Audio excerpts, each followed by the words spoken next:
ಜಾತಿ ಭಾವನ್ನದಲ್ಲಿ ಸರ್ಪದ ಭೀತಿ, ಸತ್ಪುರುಷರಿಗೆ ದುರ್ಜನ ಭೀತಿ, ದೇವಾದ್ಯರಿಗೆ ಧನುಜಾದಿಗಳ ಬಲು ಭೀತಿ, ಜಾತ ಮಾಂತ್ರಿಕೆ ಜನನ ಮರಣದ ಭೀತಿ, ಬೆಂಬಿಡದಂತೆ ಗೋತ್ರಜ ಭೀತಿ, ಭೂಪಾಲರಿಗೆ ಹಿರಿದಹುದೆಂದನ ಶಕುನಿ.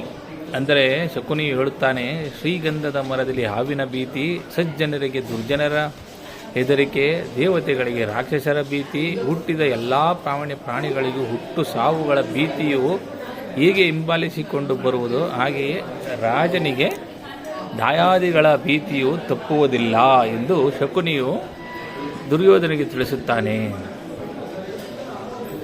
ಕರುಣಿಕನು ಕರುಣಿಕರೊಡನೆ, ಸಹಚರರೊಡನೆ, ಸಾವಂತರಲ್ಲಿ ಸಾವಂತರುಗಳ, ಮಂತ್ರಿಯಲ್ಲಿ ಮಂತ್ರಿಗಳು, ತರುಣಿಯರೊಡನೆ,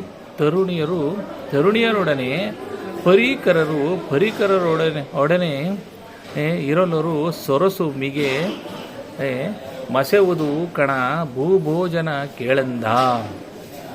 ಅಂದರೆ ಶಕುನಿಯು ಹೇಳುತ್ತಾನೆ ದುರ್ಯೋಧನನಿಗೆ, ಕರುಣಿಕರ ಜೊತೆಗೆ, ಪರಿವಾರದವರೊಡನೆ, ಸಾಮಂತರರೊಡನೆ, ಮಂತ್ರಿಗಳರೊಡನೆ, ಸ್ತ್ರೀಯರೊಡನೆ, ಸಹಾಯಕರೊಡನೆ ಇದ್ದರೆ ಪರಸ್ಪರ ಘರ್ಷಣೆಯಾಗಿ ಅದು ಹೆಚ್ಚುತ್ತಾ ಹೋಗುತ್ತದೆ ಎಂದು ಶಕುನಿಯು ದುರ್ಯೋಧನನಿಗೆ ತಿಳಿಸುತ್ತಾನೆ. ಧನ್ಯವಾದಗಳು.